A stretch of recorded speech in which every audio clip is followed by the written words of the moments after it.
Welcome to the top 25 stories of 2025 from Queer News Tonight. This is the world's first and only LGBTQ daily news television show, broadcasting live and available on demand on your favorite streaming channels. We are live and literally out of the closet and into the headlines. So many of your important stories we'll tell this evening on Queer News Tonight.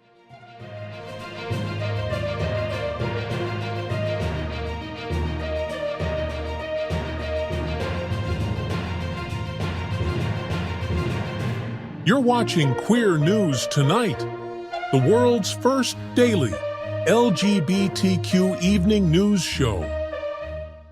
2025 has been one of the most dramatic years for the LGBTQ community. Hotspots Magazine Happening Out television network shared more than 2,500 stories about and for our LGBTQ community. We don't know what 2026 will bring, so we thought we would finish our year by looking back. Of those 2,500 stories, let's look at the top 25 stories of 25. This curated list is drawn from Queer News Tonight, The FayWhat Show, Queer God Squad, and Hotspots Magazine. This was what was important to all of us in 25 of 2025. Let's queer up the top stories of the year.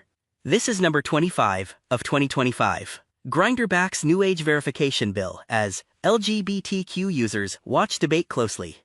We discussed this story on December 4th. Grindr is supporting a new age verification bill from Republican lawmakers. The proposal would create a single, secure verification system at the App Store level, a move also backed by major tech companies.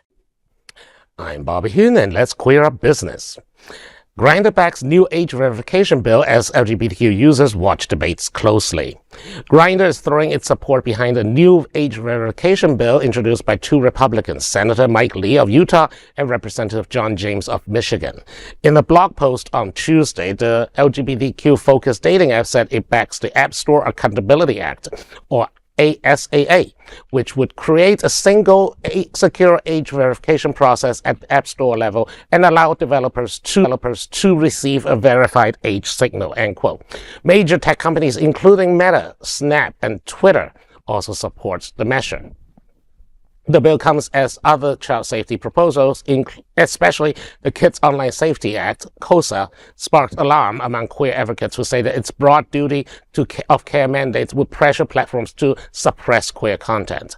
Critics argue KOSA would empower conservative groups like the Heritage Foundation to influence what young people can see online. Supporters of ASAA, including Grindr, argue that this narrower, standardized approach focuses on age verification without regulating speech. Grindr's head of global government affairs, Joe Hack, wrote, quote, "We invest significant resources to prevent and remove underage users. We support Representative John James's App Store Accountability Act because it strengthens this work. This approach, supported by nearly 90% of parents, is safer and more consistent," end quote. Senator Lee, who voted against the earlier version of KOSA, told The Verge that he believes it, quote, "opens the door to what could turn into political censorship," end quote.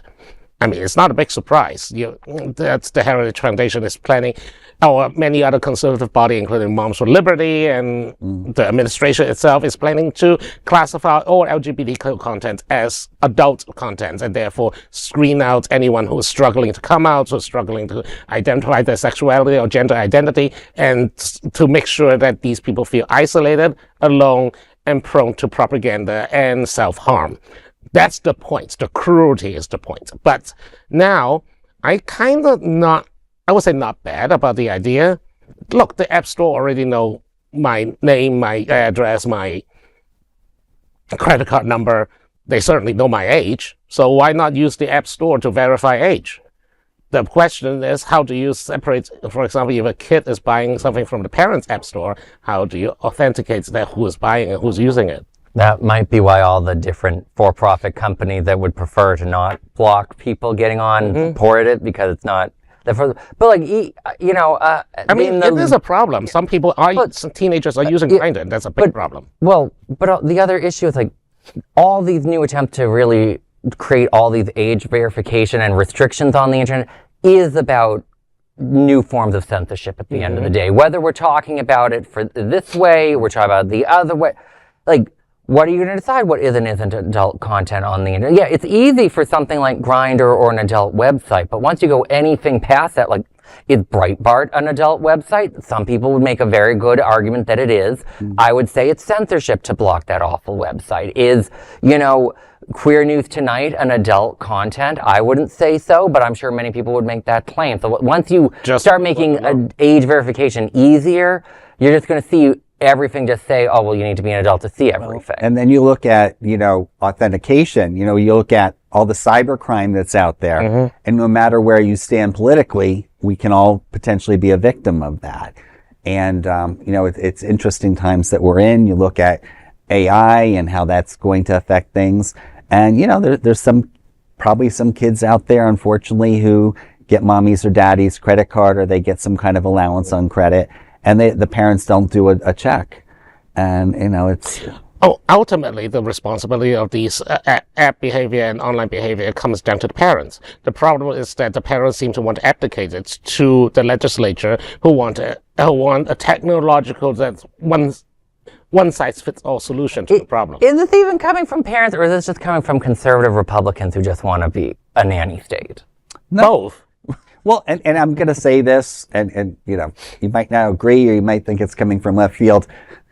Before all the internet and these apps, you go back and you hear this sort of the stereotypical thing. I think probably more teenage boys, but maybe looking at their dad's or Playboy magazine or something like that. And that there was no way to censor that outside of the home. And now that we have the World Wide Web or cyberspace, anything's possible. So it should be interesting to see how everything develops in the future. Let's queer up the top stories of the year. This is number 24 of 2025. The connection of Pope Francis, the Vatican, and queer Wilton Manors. We discussed this story on April 23rd. Pope Francis passed away in April 2025. He lay in state at St. Peter's. We had the Hotspots Happening Out team reporting from the Vatican with the Travel Club on that day. Today, South Florida's LGBTQ community recalls its historic 2022 Vatican visit, including the first approved LGBTQ Eucharist. Now let's dive deep into this big LGBTQ story for today. I'm FayWhat, and let's queer up South Florida and Florida. The connection of Pope Francis, the Vatican, and queer Wilton Manors. Pope Francis is lying in state at St. Peter's in the Vatican starting today. Hotspots Happening Out has a group from the nonprofit Travel Club at the Vatican as we broadcast tonight. They will visit the Vatican today, but Wilton Manors and Queer News Tonight have previous connections with Pope Francis. In 2022, the Travel Club hosted 60 guests from Fort Lauderdale's Sunshine Cathedral on a 2-week visit to Italy. The trip included me, and it was one of the most incredible trips I have ever been on. Queer News Tonight's Al Ferguson attended a special papal service in St. Peter's Square. Well, hello, everybody. I'm standing in front of St. Peter's and sitting in Vatican Square. Very excited. First time I've ever done this. All the times that I've been to the Vatican, I'm doing the papal mass. And we'll show you all of this on the news, and we're quite excited about it. And I'm going to show you the rest of.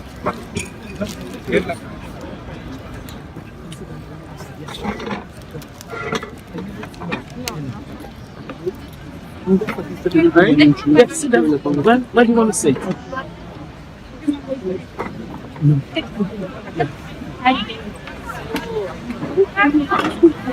No. Da vorne.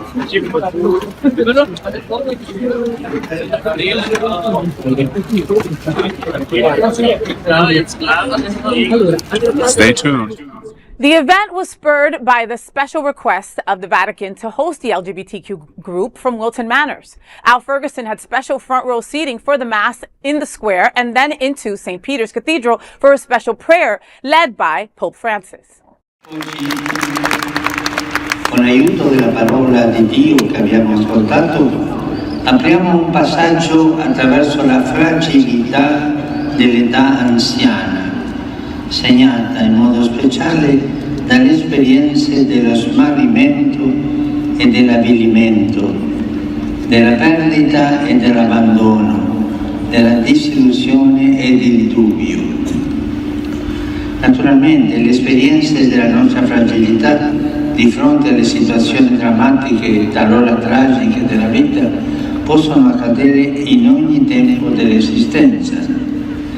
Tuttavia, The Vatican hosted the Travel Club and Sunshine Cathedral for a special service including communion in the Vatican catacombs. The special service, led by Sunshine bishops and pastors Darrell Watkins, Robert Griffin, Ann Outwell, and Kevin Tisdale, was held deep underground in the Vatican catacombs. It was the first ever LGBTQ Eucharist ever approved by the Vatican. It was an incredibly special moment for the intersections of Pope Francis, the Vatican, and the LGBTQ plus community of South Florida. Funeral services will be Saturday starting at 4 a.m. Eastern, and then the centuries-old conclave will begin.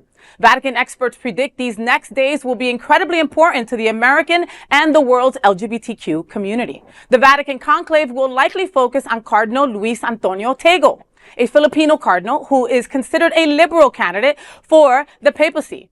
He's been dubbed the Asian Francis for his left-leaning views and is known for his social justice message, particularly his support for marginalized groups, including LGBTQ+. He would be the first pope from Asia. There are two Italian cardinals that are also considered moderates in contention. But disturbingly, another leading contender is Cardinal Peter Erdo of Hungary, who is a prominent and widely discussed conservative candidate for the papacy. He is very conservative on family matters, immigration, and is a close personal friend of very anti-Hungarian President Viktor Orban. Hungary has just banned any public LGBTQ events in the nation and was supported by Archbishop Erdo. The events of 2022 for the South Florida LGBTQ plus community visit to Rome and approved by the Vatican were truly historic, and we remember the incredible legacy for the LGBTQ community from Pope Francis. You know, I was on this trip, like I mentioned, and I'm telling you, like, I've been to many places, and this was one of the most incredible experiences ever, you know, and I truly appreciate the Happening Out Travel Club for putting it together those years ago, right? Because I don't think I would have ever gone on my own, right? I wasn't raised Catholic. My wife is a recovering Catholic, you know, so she's super scared of those kind of things. They really trigger her, you know, and when we had this opportunity to go into the Sistine Chapel, to go into the Vatican, we had to do it because we were once in a lifetime, right? Yes. But I'm so glad we did. And the catacombs as well. The catacombs, my wife initially had said, you know, I don't want to go. I just don't, you know. And then when she saw like the magnitude and how old this was and what it really meant, she goes, okay, you know, let's go. And I'm so glad that she agreed to, because it was a wonderful experience. God, how does all this wash over you? You know, let's talk about the new candidates that are possibly going to be in this office, how we feel about that, and where we are right now when it comes to Pope. As someone who wasn't raised Catholic as well, I'm just going to get my thoughts out the way. I have my thoughts on the Catholic faith, but I do have people who are very close to me who are still believers in the faith, so I'll be very respectful about this. With the Pope that just recently passed away, rest his soul, a lot of my queer friends were very excited for him. They were very happy that he had that position, that he was really speaking on issues that apparently had never been spoken on before. So that was really appreciated from me to him. So for Cardinal Tagle, is it? That is once again very exciting. For someone who is sort of like outside of the club, who has no desire to get in, I'm very excited that within that club that there's going to seemingly be another liberal person standing in those shoes who will continue the move forward of like equality for all, or at least respect for all. That's all I feel about Even if it's a possibility. Like, even if it's a possibility. You know, I mean, let's think about this. Pope Francis was the first to bless our community. He was the first to tell people who am I to judge. He was the first one to talk to transgender folks that were serving, you know. I mean, he was the first in many.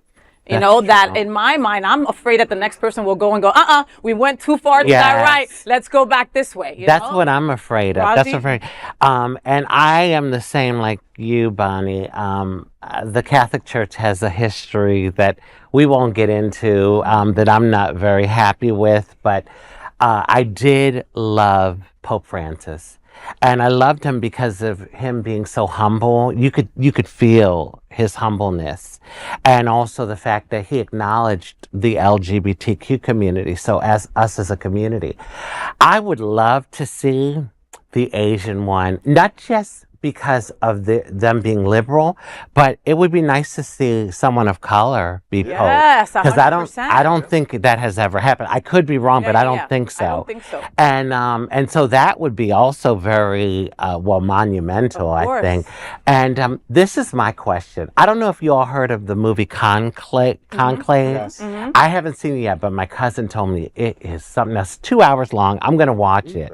But I would like to be a fly on the wall, because I can just imagine the stuff that goes on behind the scenes. Think about it. They're all voting and one of them is going to become Pope. And the power that the Pope has in the world, because literally when you're chosen to be Pope, you go from a priest to almost something holy like Jesus, godly, exactly.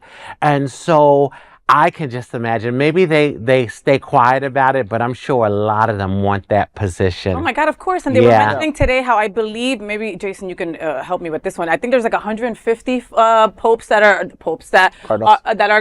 going to be voting, and you've got to be under 80, and there's only a certain amount, and they're all flying in right now to make this vote happen. I mean, pins and needles, Raji. I know. It's super interesting. So I'm a cradle Catholic, raised very Catholic, went to seminary, Catholic seminary, to become a Catholic priest. Shocker, not there.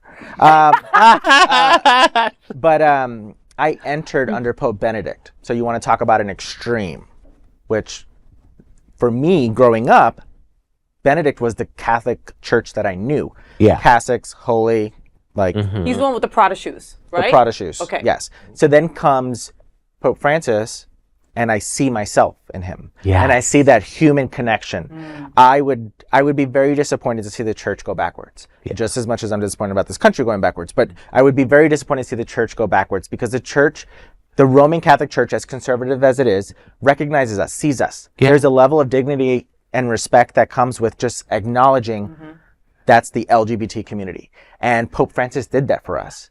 And to be able to have another pope, whether it's one of the moderates or Cardinal Tagle, we can't be erased from that too. Yeah. Yes. We're not erased in this country. They're trying to. We're not erased in this country.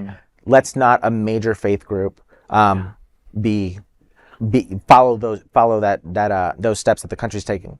Also, on a note of how do you watching the movie Conclave? Have you seen it? I have seen it. Okay. Very good movie. Very good movie. Is it about a pope dying? No, it's about the conclave. It's about the election of a pope. So in the very beginning, a pope dies, but it's about the process of the election. So the secrets behind. With the black smoke and the white smoke. The black smoke, white smoke, papers with the needle and everything. Yes, definitely a movie, and it is very surprising. The reason I did not complete seminary. Personal story here. Because you're Ask gay? me later. Well, listen, that didn't stop a lot of the other. Listen, He just outed you on television. Sorry, Jacob, I'm gay. Now my husband knows. Husband. Now my husband knows. But it was because of the power. It's a power. I was 23 years old, and I witnessed something in the local church that I was at where a priest gave direction, and the person followed that direction, and then it ended up harming them, and they were like, well, you told me to. Yeah. It was at that moment that I was like, 23 years old, I am not about that power right now. Yeah. Ask me now again, I'll do it. But it's going to be very interesting, and I hope the church doesn't go backwards. Pope Francis to me really was Jesus-like, because, I'm not particularly a Christian. My mother's Christian. We went to church growing up. My father was Hindu, and we went to temple with him. So I'm very open-minded when it comes to religion. I'm more spiritual. But what struck me with Pope Francis is that, okay, when you're Christian, aren't you trying to pattern your life after the life of Christ and be more Christ-like? And he went to the prisons. He went to the homeless people. Yes, he did. He stood and said, when they asked him about the LGBTQ community, who am I to judge? And so that's what we need in a pope. If especially someone that's going to have all that power. Yep. Yeah. Because I think it's 1 billion people. 1.4 billion. 1.4 billion that are Catholics in the world. Wow. That's a lot. No, it Yeah. is. It is. And we'll be staying tuned to this. We'll have a lot more with this story following up here on Queer News Tonight for sure.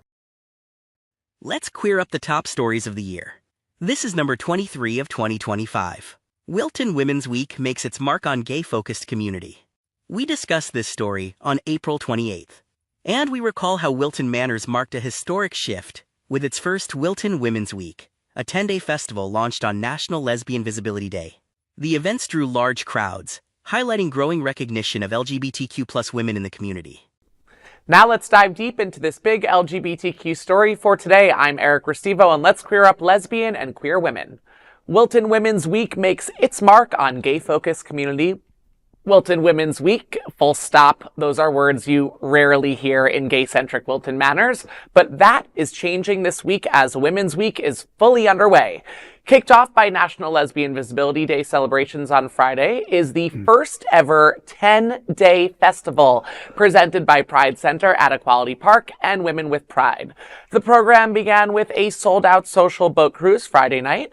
Saturday, a high-energy party was held at Hunter's in the heart of Wilton Manors. Hunter's, just so you know, is generally a very gay men's social space, and it was rare to see such a large and an energetic footprint for women. Hotspots happening out. Al Ferguson attended and covered the story. He told Queer News Tonight, quote, "This was a significant moment to launch women's important role in the gayborhood. Hundreds attended the event, and I spoke to so many participants of their pride in our community and the important role women represent in the community. It was a unique feeling to being virtually the only man in the room. It was a clear reminder of what women feel in Wilton Manors every day," end quote. Yesterday, Stonewall National Women's Fund hosted a sold-out brunch and program with activist Rita Mae Brown at the Stonewall Museum. Then the Lesbian Thespians held a cultural performance event last night. It was jam-packed this opening weekend. More events this week include partnerships with South Florida's Who Who of lesbian and queer women, including Skirt Foundation, Thou Art Women, Skirt Self-Flow, Pandora Events, Sunshine Cathedral, Les Chic, and Sporty Lesbians. There are 16 events this week, including educational programs, cultural arts programs, social parties, and a women's-focused vendor show, and more. Diane Papafotis, Pride Center's Director of Women's Programming, told Queer News Tonight, quote, "When we set out to create the first Wilton Women's Week, our mission was to showcase and celebrate the LGBTQ women's community and to focus attention on the many contributions of women-led organizations, programs, and women's businesses in the region. Now that Wilton Women's Week is here, we are getting tremendous feedback from attendees, having been told numerous times over the past 3 days, quote, 'This has been a long time coming and we love it,' end quote.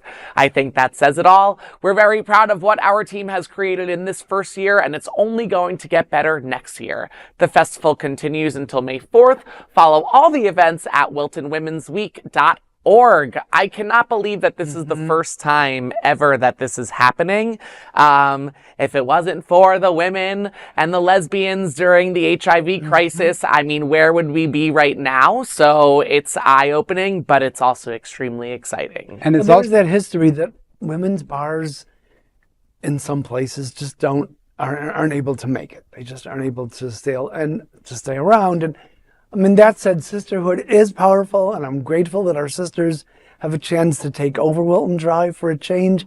Here's hoping that this is the first of many more of these kinds of things. I mean, it's transformative. You see them at Hunter's, which is predominantly usually, occupied by gay men.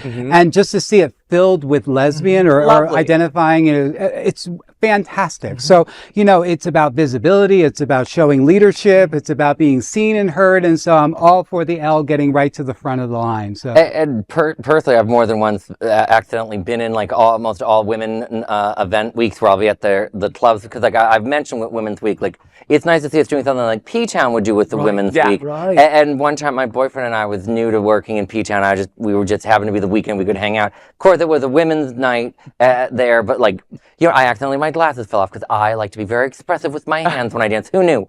If it was an all gay boy night, Those glasses would have been destroyed. Broken. There were like 3 lesbians automatically on it to find those glasses. Right. Another one to hold my Right. hand to make me feel better. Right. I was like, what? They had subscriptions Right. to that same, But- Warby Parker. I also have to explain something to the men of Wilton Manors. I don't know if you know this, but I looked up the demographics. Thousands of women live in this city. Almost 40% of the population, which is not a little less than most, but like 40% of our population are women in Wilton Manors. We should be a little bit more knowing that like it's not all guys that live in Wilton Manors. This is what I just want to remind some of the guys that in my town. And there's also something to do for everybody too. So it's not just about the bars. It's you know, it's about like doing different things and just identifying and finding your own little community within that. So it sounds wonderful. Yeah. We're really, really, really happy about Wilton Women's Week. We're looking back at the top LGBTQ news stories of the year from Queer News Tonight. If our community is important to you, share this news with your friends and family. Don't forget to join the conversation on your favorite streaming platform. Queer News Tonight is the only live LGBTQ digital television show in the world that is out of the closet and into the headlines. We need your support. If our community is to grow and then thrive, we must tell our stories and bring them to the attention of the broader world. This is the only place in the world that tells these types of LGBTQ stories in motion and sound. That is the passion of Hotspots Magazine, Happening Out Television Network, and Queer News Tonight. We'll see you daily at 8 p.m. To our LGBTQ+ world, we wish you a good night.